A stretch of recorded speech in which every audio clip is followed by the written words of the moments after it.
Allahu Akbar, Allahu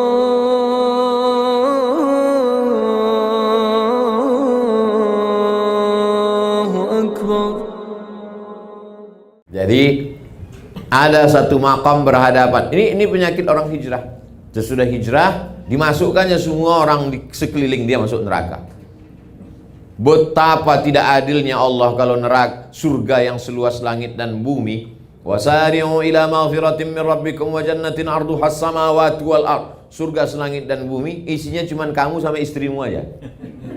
Bapakmu masuk neraka, ibumu masuk neraka, mertuamu masuk neraka, tetanggamu masuk neraka. Sunyi sekali surga itu. Justru musuh-musuh kita itu kita ajak masuk surga semua. Semua haters saya ajak masuk surga. Kalau nggak ada lo nggak rame haters. Dunia ini menjadi indah karena kau ada. Sudah banyak orang melupakan aku, tapi karena sering kau serang mereka jadi ingat lagi. Jadi itu makam yang pertama, makam menghadapi orang di sekitar kita yang belum mendapat hidayah. Justru kalau mereka dapat hidayah, doa kita kurang khusyuk. Mungkin tasbih kita cuma 3 kali, subhanarabbiyal a'la wa bihamdi, subhanarabbiyal a'la wa bihamdi, subhanarabbiyal a'la wa bihamdi. Tapi begitu mereka belum dapat hidayah, ya Allah, ibuku belum pakai hijab, ya Allah, kepalanya sudah berhijab tapi roknya masih pendek. Itu yang membuat kita, sulitkah bagi Allah membuat saudara kita itu dapat hidayah? Innama amruhu iza arada syai'an ayaqula lahu kun. Allah cuma ingin melihat tetesan air mata kita di tengah malam. Cuman itu yang dilihat Allah Subhanahu wa taala. Allah ingin melihat rumah kita itu berkelap-kelip lampu di tengah malam. Tengah malam malaikat melihat. Malaikat saling bercengkrama di langit. Kata malaikat kepada malaikat yang lain, "Itu rumah kok menyala?" "Iya, dia masih doa malam ini." "Besok malam kok menyala?" "Iya, masih doa." "Kok nggak nyala lagi?" "Udah dapat." Jadi nggak doa lagi dia. Ternyata belum dapat hidup. Inilah manusia ini. Makam yang pertama, makam menghadapi orang di sekeliling. Makam berikutnya, apa yang dialami oleh Nabi Ibrahim alaihissalam. Rabbi habli minas salihin, Rabbi habli minas salihin, Rabbi habli minas salihin. 86 tahun sampai buka franchise. Paham maksudnya? Menikah dengan Hajar. Yang ini jangan diikut, Pak. Karena bapak-bapak ini pandai mengalihkan ceramah saya. Ternyata Allah mau tunjukkan kuasanya. Setelah umur Ishak 13 tahun, 86 tahun umur Ibrahim, lahir Ishak. 86 tambah 13, 99 tahun umur Ibrahim, baru lahir Ishak. Umur 86 tahun Ibrahim, lahir Ismail. Setelah umur Ismail 13 tahun, 13 tambah 86, 99 tahun umur Ibrahim, baru lahir Ishak. Bahasa Arab Yithak, bahasa Ibrani Yitzhak. Ithak artinya ketawa. Ketawa Ibrahim saking lucunya perbuatan Allah terhadap dirinya. Semua orang mengatakan istrinya mandul. Sarah mandul, nggak akan punya anak.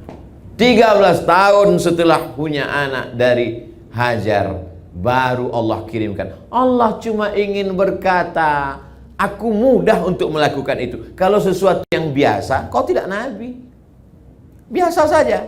Tapi ini yang luar biasa. Pak Ustadz, saking beratnya hidup ini, kalau gitu saya nggak usah yang luar biasa lah. Masuk surganya nggak usah VVIP lah, kaki 5 aja nggak apa-apa Pak Ustadz. Emang hidup bisa request? Enak betul kalau hidup request. Hidup ini bukan kata kita, hidup ini kata Allah. Kita tidak bisa minta apapun. Kita ini seperti kal mayyit baina man yaghsiluhu, seperti mayat yang dimandikan orang yang sedang memandikan jenazah. Coba lihat memandikan jenazah. Bagi yang sudah pernah memandikan jenazah, alhamdulillah. Bagi yang belum, mudah-mudahan nanti sore ada yang meninggal, praktek. Tangannya dibelok kanan, hidungnya ditusuk pakai kapas, nggak ngelawan. Begitulah kita di antara takdir permainan Allah Subhanahu wa taala. Ibrahim merasakan itu. Akhirnya apa yang terjadi? Allah Ta'ala ingin Ibrahim berada pada maqam level ridha. Tapi ridha dia tidak membuat dia tidak berusaha. Ridha dia tidak membuat dia tidak berdoa. Dia tetap berdoa. Dia tidak pernah berhenti berdoa. Rabbi habli minas salihin, Rabbi habli minas salihin. Nabi Zakaria, Rabbi habli min ladunka dzurriyyatan thayyibah. Nabi-nabi berdoa. Ini baru hijrah 2 hari, enggak mau berdoa lagi. Kau enggak berdoa? Terserah Allah aja Ustaz. Siapa ente enggak berdoa? Kenapa ente enggak berdoa lagi?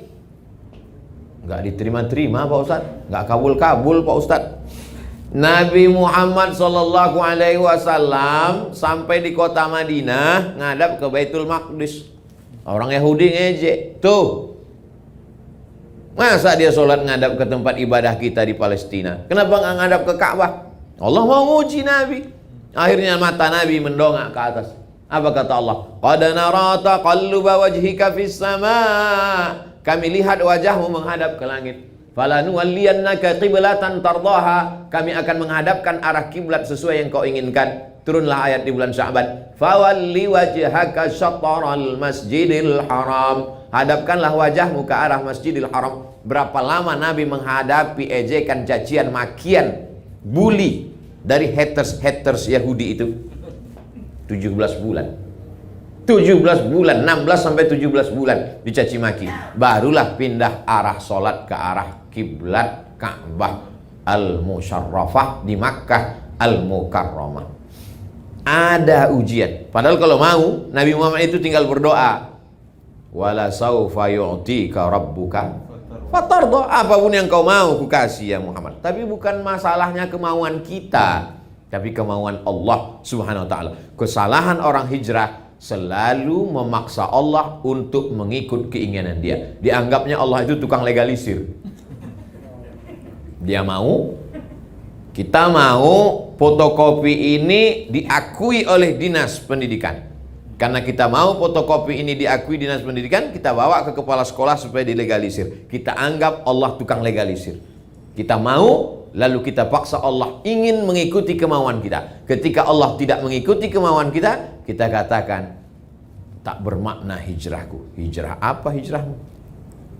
Ini penting memahami pemahaman yang benar. Hijrah adalah ketika Ibrahim berkata, Hanifan musliman wa ma ana minal musyrikin.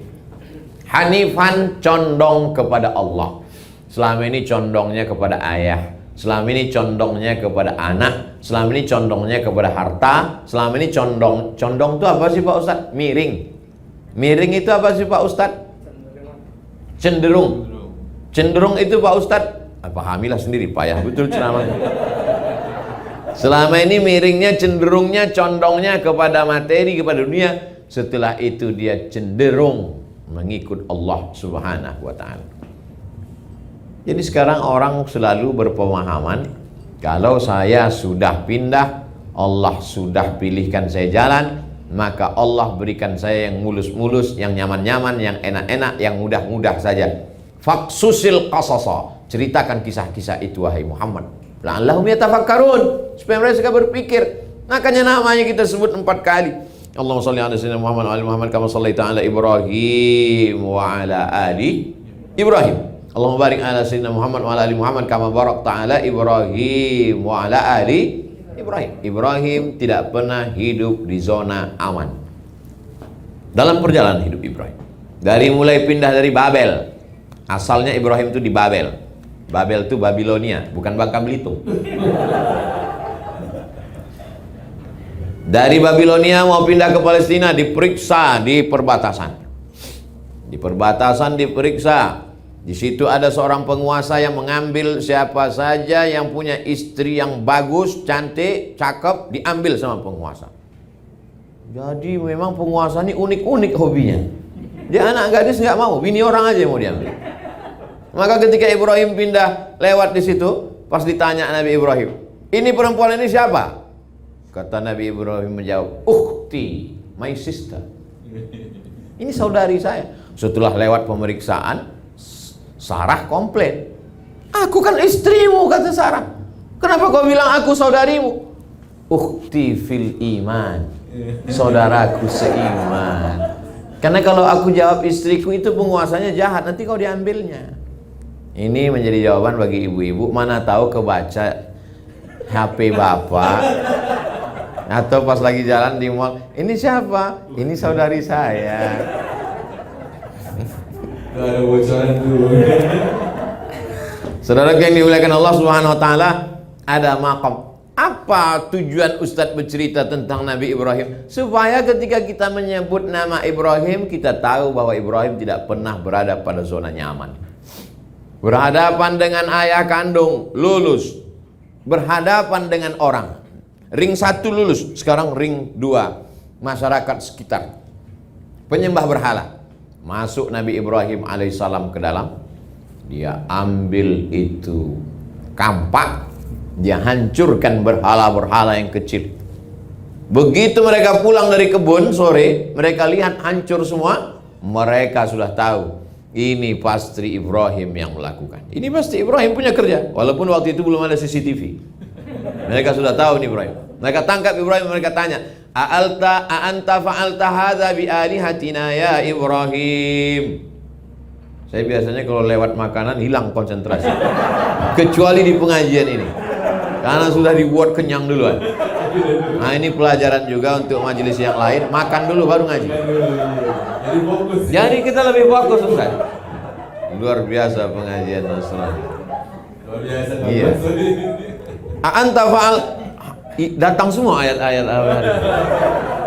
A'anta fa'alta hadza bi alihatina ya Ibrahim? Engkaukah yang melakukan ini terhadap Tuhan-Tuhan kami, wahai Ibrahim? Ibrahim dengan tenang menjawab, bal fa'alahu kabiruhum hadza. Yang melakukan ini bukan aku, tapi berhala yang paling besar. Dia ambil itu kampak, dia gantungkan di leher berhala yang besar. Yang melakukan bukan aku. Terus siapa? Itu yang paling besar. Nabi Ibrahim sedang mengajak orang untuk berpikir secara rasional. Tapi biasanya orang, kalau dia kalah secara otot, salah secara otak, dia akan main otot. Kalah dengan argumentasi otak, maka dia mainkan otot. Akhirnya ditangkap Nabi Ibrahim, mereka kumpulkan semua kayu-kayu, mereka akan bakar. Apa kata penguasa? Harriquhu, bakar dia. Bakar Nabi Ibrahim. Lalu kemudian di situ mukjizat baru datang. Mukjizat datang di akhir cerita. Sama kayak film India. Polisi selalu datang di akhir. Di akhir itu baru terjadi mukjizat. Apa kata Allah? Ya nar, wahai api, kuni, jadilah engkau bardan, sejuk. Api yang tabiatnya membakar, panas, menjadi sejuk. Bardan wasalaman ala Ibrahim. Andai tidak ada kata salam, sudah mati Nabi Ibrahim kedinginan. Iya, betul. Andai Allah hanya berkata, kuni bardan, wahai api, jadilah engkau dingin, mati Nabi Ibrahim kedinginan. Ditutup Allah dengan salam. Salam sampai ke Pulau Jawa, jadi selamat. Itulah makanya. Apa acaranya? Selamatan. Dan bahkan kabarnya yang naik ke bulan itu pun Neil Armstrong dengan selamat. Hebat, ada orang Jawa Ustaz.